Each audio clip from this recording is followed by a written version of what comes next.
तो hello and welcome guys, स्वागत है आप सभी का हमारे चैनल इंडियस ओएफटी में, जहां पर आज हम सीखेंगे चक्रवृद्धि ब्याज। इससे पहले मैंने चक्रवृद्धि ब्याज का एक वीडियो अपलोड कर दिया है, जहां पर मैंने एक्सरसाइज ए के बारे में आपको समझाया था। यहाँ पर हमने ये सीखा था कि मिश्र धन और ब्याज, ठीक है, मिश्र धन और ब्याज कैसे निकाला जाता है। एक्सरसाइज जो बी था वो भी बिल्कुल सेम है ए के जैसे। यहाँ पर भी ये मिश्र धन और ब्याज ही निकालना पड़ता है। आपने वहाँ अगर बी को भी बनाया तो दोनों सेम है, नया कुछ नहीं सीख पाएंगे। इसलिए मैंने आज कवर किया एक्सरसाइज सी में हम नया क्या सीखेंगे। सी में हम ये सीखेंगे कि मूलधन कैसे निकालना है, वह धन ज्ञात कीजिए, ऐसा प्रश्न आता है। ठीक है, वह धन ज्ञात कीजिए, कौन सा धन है। तो वही चीज़ आपको नहीं सीखना। अगर आपने एक्सरसाइज ए देख लिया तो आप बी का पूरा बना सकते हैं, वो आपके लिए होमवर्क था, आप उसको बना करके देखिए। और अगर आपने नहीं देखा तो डिस्क्रिप्शन में लिंक दिया हुआ है एक्सरसाइज ए का, उसको जा करके देख सकते हैं और अपने डाउट क्लियर कर सकते हैं। और इससे पहले भी मैंने एक्सरसाइज बी सी इन सभी का वीडियो बना करके अपलोड कर दिया है। अभी हम फिर से इसको डिटेल से बना रहे हैं, एक एक क्वेश्चन को सॉल्व कर रहे हैं। ठीक है, तो आज हम पढ़ेंगे एक्सरसाइज सी। तो जिन बच्चों ने इससे पहले मेरा वीडियो नहीं देखा उनको थोड़ी सी इन्फॉर्मेशन दे दूं। कई बच्चों को ये डाउट रहता है कि चक्रवृद्धि ब्याज के क्वेश्चन नॉर्मल बनाना है कि लॉग से बनाना है। तो देखो बच्चों, प्रश्न दो तरह से होता है, एक जो लॉग से बने, एक जो बिना लॉग के भी बन जाए। तो वो देख करके पहचानना होता है कौन से ऐसे प्रश्न हैं जो लॉग से ही बनेंगे, उनको लॉग से ही बनाओ, क्योंकि अगर इसको नॉर्मल मेथड से बनाया तो आपका समय बर्बाद हो जाएगा।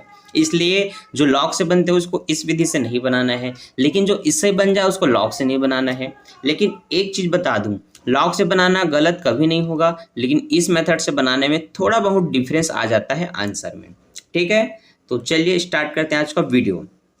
हम ये सीखेंगे कि पहला और दूसरा प्रश्न कैसे आप बिना लॉग से बना सकते हैं। तो बिना लॉग के जो बच्चे बनाना चाहते हैं उनके लिए दो प्रश्न है, पहला और दूसरा, जो बिना लॉग से बनेगा। उसके बाद के प्रश्न हम बनाएंगे लॉग की सहायता से, फिर वो लॉग से क्यों बना मैं ये भी बताऊंगा। ठीक है, चलिए तो स्टार्ट करते हैं हमारा प्रश्न नंबर पहला। प्रश्न नंबर पहला में 926.10 रुपये आपका मिश्र धन है। ठीक है, मिश्र धन का मतलब आप समझ गए, ए का मान है वो, किसका मान है, ए का। तो ए का मान है 926.10। ठीक है, यहाँ पर टाइम है आपका 3 वर्ष का, इसलिए घात में 3 लगा है, यहाँ पर आप देख सकते हैं। दर है वहाँ पर 5%। ठीक है, बुक होगा तो आप भी निकाल के बैठिए, नहीं तो फिर समझिए। अब आपके प्रश्न में बस 3 चीज़ें उपलब्ध हैं, एक तो मिश्र धन, एक तो समय, दूसरा दर। यहाँ पर वो कौन सा धन है ये पूछा गया है। ठीक है, कौन सा धन है नहीं पता, मान लेते हैं वो मूलधन पी ही है। क्या है वो मूलधन, पी हमने मान लिया।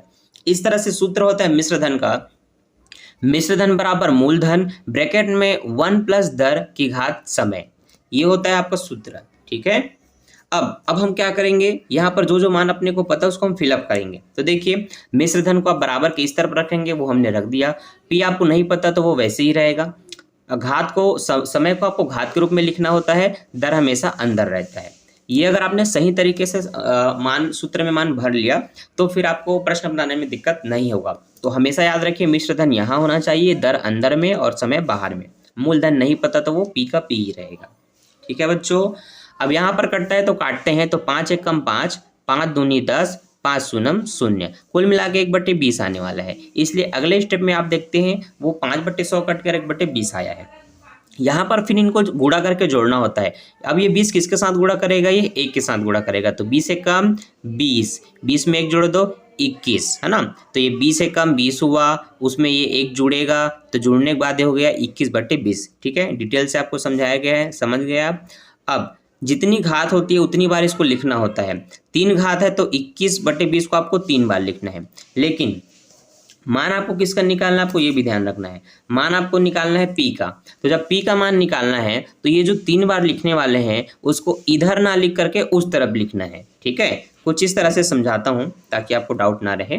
यहाँ पर था 926.10 बराबर पी गुणित, इस तरफ हम लिखेंगे अभी 3 बार 21/20, 21/20, फिर से 21/20। अब चूंकि पी का मान निकालना है तो इनके साथ, अभी पी के साथ इधर गुणा करने का कोई मतलब नहीं, तो पी यहीं रहेगा, ये लोग पक्षांतर हो जाएंगे। तो 926.10 के साथ अभी लोग आएंगे। तो याद रखना है, बट्टे की संख्या जब भी हम पक्षांतर करते हैं तो जो नीचे में है वो ऊपर में आते हैं, इस तरह से। तो 20 को ऊपर में लिखेंगे और जितने भी 21 हैं उसको नीचे में लिखेंगे, इस तरह से। तो ये आपका पहले से जमा जुमाया है जो कि आपको यहाँ पर दिख रहा है। ठीक है, P बराबर आप देख सकते हैं वहाँ पर ये पहले से जमा हुआ है। तो इस तरह से जब पहले से जमा हुआ है तो फिर आपको सिर्फ कार्यविधि करनी है। तो अभी जो मैंने आपको समझाया था डिटेल में यहाँ पर, वो यहाँ पर जमा हुआ है। अब आपको ध्यान से काटना है। 3 के पहाड़े से आप काट सकते हैं, 7 के पहाड़े से काट के देख सकते हैं। तो मैं पहले 3 से काट के देखता हूँ। 3 सत्ते 21, 3 तिया 9, 3 के पहाड़े में 2 नहीं आता तो 3 शून्य 0। ठीक है, फिर 3 का पहाड़ा ऐसे 26 से ज़्यादा ना हो तो 3 या 27 ज़्यादा होता है, 3 या 27 ज़्यादा होता है तो 3 अट्ठे 24 काटेंगे। तो यहाँ पर हमने 8 लिखा। 26 में 24 जाएगा, 2 बचेगा, तो ये जो 1 है वो 21 बन गया। अब इसको काटेंगे 3 सत्ते 21, 3 शून्य ये वाला 0। ठीक है, अब अभी हम चेक कर सकते हैं, ये भी 3 से कटेगा तो ये 3 एकम 3 सॉरी 3 सत्ते 21, ये 3 एकम 3, ये 3 शून्य 0। 3 का पढ़ाई से 8 से ज़्यादा ना हो तो 3 दूनी 6, 8 में 6 जाएगा, 2 बचेगा तो ये हुआ 27। 3 या 27, 3 शून्य 0। अभी भी ये 3 से कटेगा तो ये 3 सत्ते 21, ये 3 तिया 9 और 1 बचा तो ये 12 हुआ, 3 चौक 12, 3 तिया 9 ये वाला 3 शून्य 0। अब हम देखते हैं जो 343 शुरू में दिख रहा है, वैसे ये 3430 है, लेकिन जो 343 है वो मैं बता दूं बच्चों, जब 7 का आप 3 बार गुणा करते हैं तो आता है 343। ठीक है, आप 3 बार गुणा करके देख लो। इसका मतलब ये है ये तीनों 7 गुणा होकर के इतने होने वाले हैं और इतने से इतना ये पूरा कट जाएगा। तो 343 एकम 343 और 0 का 0। इसका मतलब ऊपर में सिर्फ 10 आने वाला है। अब नीचे की सारी संख्याएं कट गई और ऊपर में सिर्फ कट के 10 आया और यहाँ पर गुणज में सिर्फ 20-20 है। तो 20-20 का अगर आप 3 बार गुणा करते हैं, ठीक है, 3 बार गुणा करते हैं तो वो होता है आपका 8000। कितना होता है बच्चों? 8000। 8000 होता है। तो ये जो 8000 है उसमें आपको ध्यान रखना है, ये बचे हुए 10 का भी गुणा करना है, लेकिन ये जो बचा हुआ 10 है वो क्या है? वो पॉइंट में है। किस में है वो पॉइंट में है। तो यहाँ पर 8000 के एक संख्या पहले आप दशमलव लगा देंगे, या फिर मैं आपको ऐसे समझाता हूँ, अगर आप इनका गुणा करते हैं 20-20 का तो ये 8000 हुआ। अब वो जो 0.10 बचा है वो कुछ इस तरह से लिखा जाएगा। अब 10 से 10 कटा और इसके 10 से ये वाला 10 कटा तो ये 800 रुपये बचा। इसी 800 को यहाँ लिखा गया है। तो आई होप आपको कैलकुलेशन अच्छे से आता होगा। नहीं भी आता है तो मैंने डिटेल से ये पूरा बताया था आपको, तो आपसे ये प्रश्न बन जाना चाहिए। ठीक है, फिर भी नहीं बनता तो आप एक बार ध्यान से देखिए इस वीडियो को और खुद बना करके देखिए। ठीक है, तो ये 800 कैसे है समझ में आया? इस तरह से हमने बना लिया। हम कहेंगे अतः वह मूलधन, वह धन, जो कौन सा धन पूछा था, वह धन 800 रुपये है, तो P बराबर उसको 800 रुपये लिखेंगे। अब हम देखते हैं हमारा क्वेश्चन नंबर 2, वो भी बिल्कुल पहले क्वेश्चन के जैसे ही बनेगा। तो यहाँ पर बोला गया है 5% वार्षिक चक्रवृद्धि ब्याज की दर से कौन सा धन 3 वर्षों में 636.70 पैसे हो जाता है। यहाँ पर हम दर को अंदर में लिखेंगे जो कि 5% है, समय 3 है तो वो बाहर में रहेगा, समय बाहर में ही रहता है। अब जो कौन सा धन कितने वर्ष में हो जाता है जो बोला जाए ये हमेशा मिश्र धन होता है, ये आपको बाहर में ही लिखना है। फिर से P नहीं पता तो P ही रहेगा। बाकी मान हमने एज इट इज पहले प्रश्न के जैसे कंप्लीट कर लिया है। अब हम काटेंगे। यहाँ पर आपको पता है 5 एकम 5, 5 दूनी 10, मतलब 1/20 ही आने वाला है। 1/20 को आप गुणा करेंगे, 20 एकम 20 में 1 जोड़ेंगे तो 21/20 आने वाला है, जिसको कितनी बार लिखना है बच्चों? 3 बार लिखना है। लेकिन अब इधर ना लिख के इनको पहले पक्षांतर कर दो और इनके साथ लिख दो, तो 20 आएगा ऊपर और 21 आएगा नीचे, तो 3 बार 20 लिखा गया है, 3 बार नीचे में 21 लिखा गया है। ठीक है बच्चों, अब यहाँ पर आपके लिए एक सिंपल सा काम मैं बता देता हूँ। अगर आपको कैलकुलेशन में दिक्कत होता है, आप एक कैलकुलेटर ले लीजिए, क्योंकि कॉलेज में कैलकुलेटर अलाउ होता है, आप लेकर के एग्जाम में भी जा सकते हैं। अब आप क्या करिए, तुरंत कैलकुलेटर से 636.70 गुणित 20 करके आप गुणा कर लीजिए, और यहाँ पर 21 का गुणा करने पर आता है 9261, उससे भाग कर लीजिए तो फिर आपको 550 मिल जाएगा। ठीक है, तो समय आपका ना वेस्ट करते हुए मैं बता रहा हूँ, समय बचाना है तो आप कैलकुलेटर का इस्तेमाल कर सकते हैं, लेकिन अपनी बौद्धिक क्षमता का विकास करना है तो फिर आप खुद से काटिए। इससे क्या होगा, आपकी स्पीड बढ़ेगी। आने वाले समय में अगर आप बैंकिंग, SSC जैसे बड़े बड़े एग्जाम दिलाते हैं नौकरी पाने के लिए, तो गणित में अगर आपका कैलकुलेशन जितना फास्ट रहेगा वहाँ पर उतनी सहायता मिलेगी, क्योंकि वहाँ कैलकुलेटर अलाउ नहीं होता। इसलिए अगर आप फ्यूचर में कुछ बड़ा काम करना चाहते हैं, नौकरी पाना चाहते हैं, तो अभी कैलकुलेशन खुद से कीजिए। लेकिन आपको सिर्फ अभी एग्जाम पास करना है और समय बचाना है तो फिर आप इससे कर लीजिए, लेकिन बाद में आपको अभ्यास ऐसा करना पड़ेगा। लिखित में। ठीक है, तो आपके ऊपर ऑप्शन, आप स्वतंत्र है। अगर आपको फ्यूचर पे ज़्यादा ध्यान देना है तो आप फिर इस तरह से करिए, नहीं तो फिर कैलकुलेटर आपकी सहायता करने के लिए है, समय बचाने के लिए। ठीक है बच्चों, दोनों प्रश्न समझ गए। अब हम देखते हैं हमारा प्रश्न नंबर तीसरा, यहाँ पर नया क्या है। तो यहाँ पर हम देखते हैं लॉग से बनाना है, नीचे में दिया भी गया है। तो जब किसी प्रश्न में लॉग दे दे तो आप लॉग से बना लो, कोई दिक्कत नहीं है। कौन सा धन 8% वार्षिक चक्रवृद्धि ब्याज की दर से 4 वर्ष में 28,750 हो जाएगा। जो हो जाएगा वही मिश्र धन है। इसका मतलब आप ए बराबर लिखेंगे 28,750 को, वर्ष 4 रहेगा और दर 8 रहेगा। तो देखिए हमने वर्ष को 4 घात के रूप में लिखा, दर को 8 अंदर में लिखा, और आपका जो मिश्र धन है वो बाहर में है, मूलधन फिर से नहीं पता। यहाँ पर इनको सॉल्व करने का तरीका ये है, इसका सीधा इसमें गुणा कर दो और इसके साथ जोड़ दो। तो 100 एक कम 100, 100 में 8 जोड़ेंगे 108 बटे 100 रहेगा, इसलिए बटे 100 है। ठीक है, अब अगर इनको आप भाग कर देते हैं आपस में, तो अगर नीचे में 2 जीरो है तो ऊपर के 2 संख्या पहले दशमलव लगाना होता है। तो 2 संख्या पहले जब आप दशमलव लगाएंगे इस तरह से गिन के, तो फिर दशमलव यहाँ लगेगा। तो ये फिर आया आपका 1.08। आप 100 से भाग दे सकते हैं तब भी आपको यही मिलेगा जो ब्रैकेट में है। ठीक है, समझ में आया। पहले हमने इनको गुणा किया, इस रूप में लाया, फिर 100 से भाग किया तो इस रूप में लाया। ठीक है, आगे बढ़ते हैं। यहाँ पर हमने अब लॉग देखना शुरू किया, तो हम लिखेंगे, हम लॉग देखेंगे 28,750 का, और लॉग में जब इसको लिखेंगे जो घात में है, तो आपको पता होना चाहिए घात को सामने मिलाना होता है, फिर लॉग लिख करके अंदर की संख्याओं को लिखना पड़ता है। तो उसी रूप में ये लिखा हुआ है 4 log 1.08। ठीक है, अब हम क्या करेंगे, लॉग देखेंगे। तो लॉग की सारणी आपके पुस्तक में सबसे लास्ट में दिया होगा, उसके लास्ट में जाइए, वहाँ पर लिखा होगा लॉग या लॉगरिथम। वहाँ पर आप देखिए कि लॉग 10 से स्टार्ट होते हैं, 11, 12, 13 करके लास्ट 99 तक का लॉग दिया रहता है, लॉग का मान है ना, इतने अंकों का मान दिया रहता है।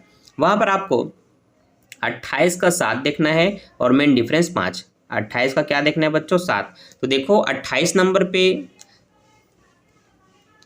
नंबर में जाओ और इधर आपको 7वें नंबर पे जाना है।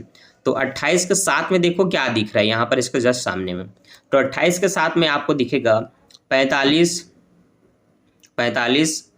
85 कुछ दिखेगा, देख लीजिए। उसके बाद मेन डिफरेंस 5 देखना है, तो मेन डिफरेंस और इधर होता है साइड में, वहाँ पर आपको 5वें लाइन में देखना है कि इसके सामने क्या है, जो होगा उसको जोड़ेंगे। जोड़ने के बाद आपको जो टोटल आएगा वो यहाँ पर लिखा हुआ है 4.4587।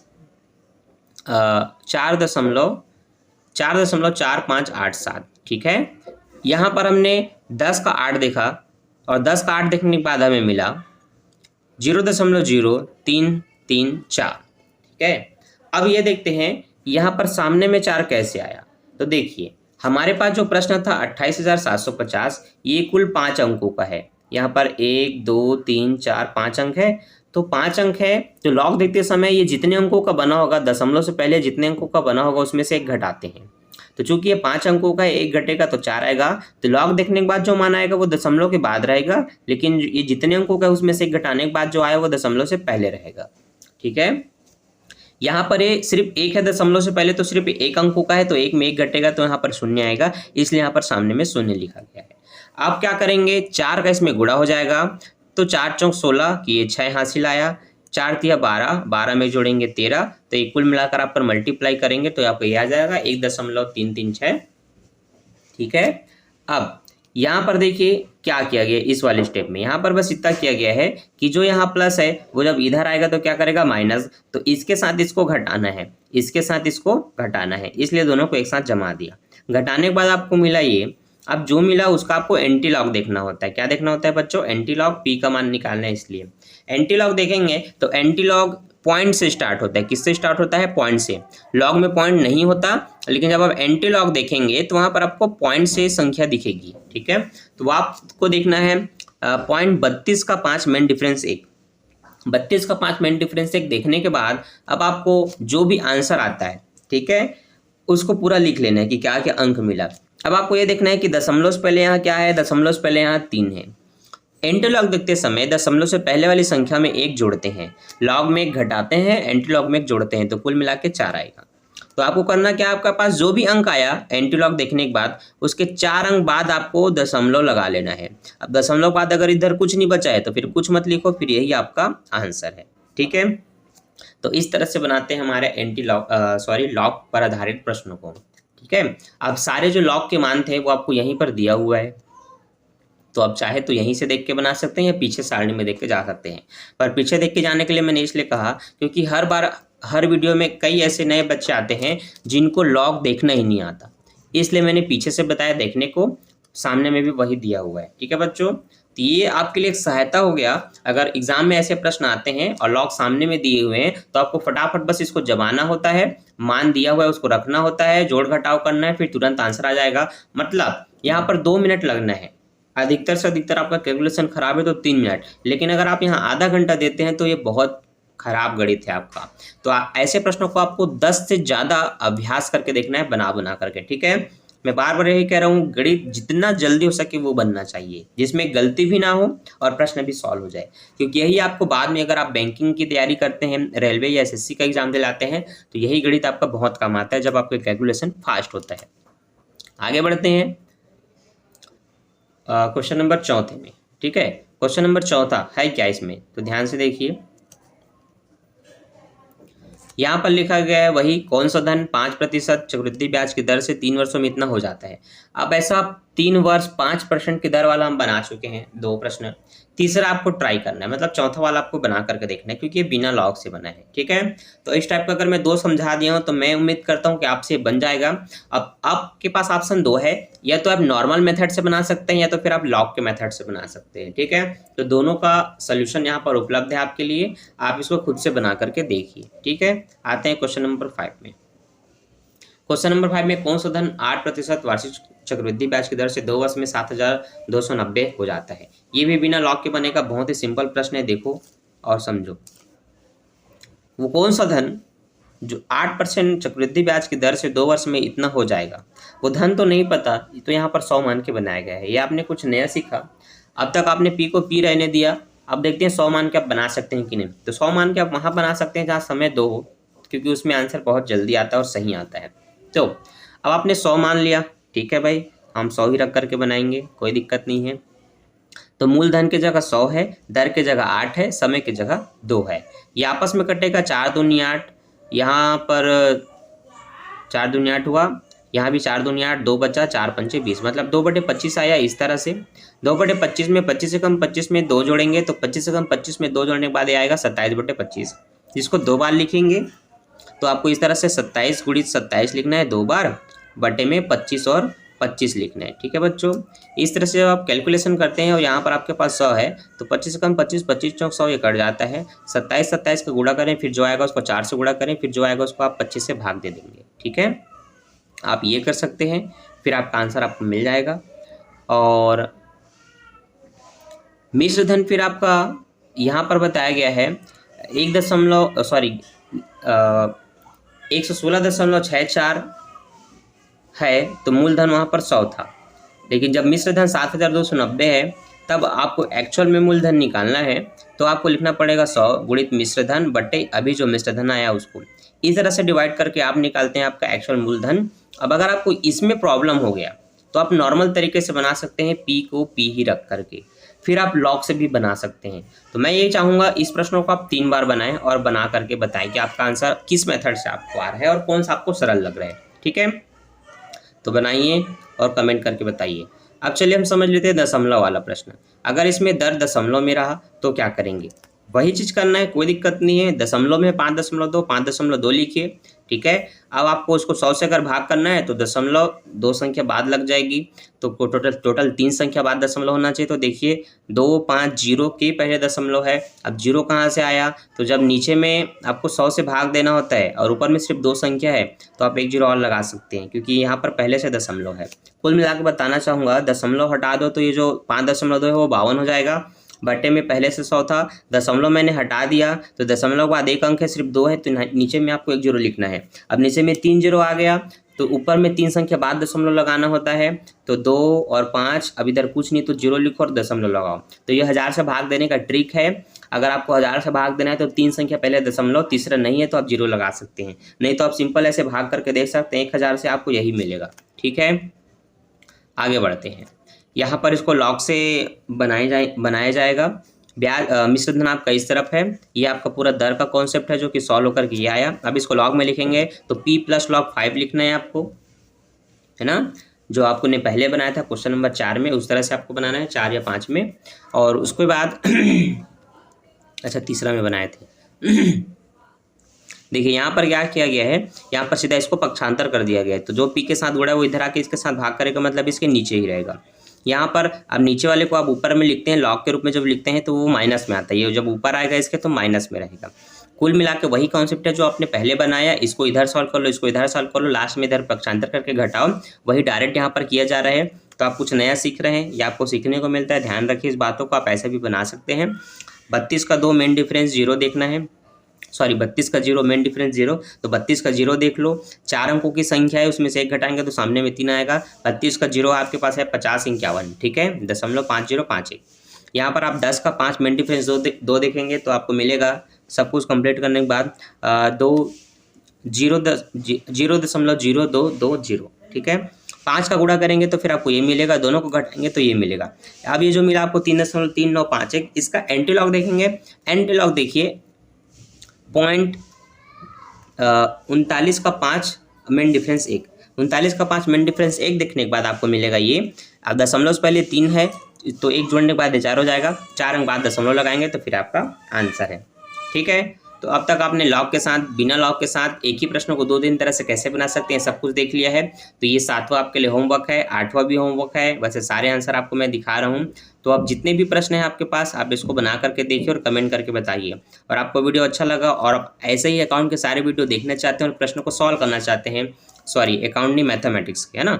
वैसे मेरे चैनल में मैं अकाउंट और मैथमेटिक्स दोनों की वीडियो अपलोड करता हूँ। तो अगर आप चाहते हैं कि आपके बीकॉम फर्स्ट ईयर के जितने भी क्वेश्चन है अकाउंट और बिजनेस मैथमेटिक्स का, जिसका आप सोल्यूशन पाना चाहते हैं, तो अभी चैनल को सब्सक्राइब कर लीजिए। और जिस भी प्रश्न में आपको डाउट होता है आप कमेंट कर दीजिए, उसका वीडियो आपको 1 से 2 दिन के अंदर मिल जाएगा, ठीक है बच्चों। तो मैं मिलता हूँ नेक्स्ट वीडियो में भी, के लिए बाय, थैंक्स फॉर वॉचिंग। सभी दोस्तों के साथ सभी ग्रुप में इसको शेयर कीजिए ताकि हर बच्चे की सहायता हो जाए आपके द्वारा। तो मैं सपोर्ट करने के लिए यूट्यूब पे आया हूँ सभी बच्चों का, तो आप भी सपोर्ट कर सकते हैं मेरी तरह सभी बच्चों को। इस वीडियो को सभी ग्रुप में, सभी कॉलेजेस में शेयर कर दीजिए, ठीक है, ताकि हर बच्चे इसको देख सके और अकाउंट सीख सके। तो मैंने अपना काम कर दिया, अब आपको अपना काम करना है।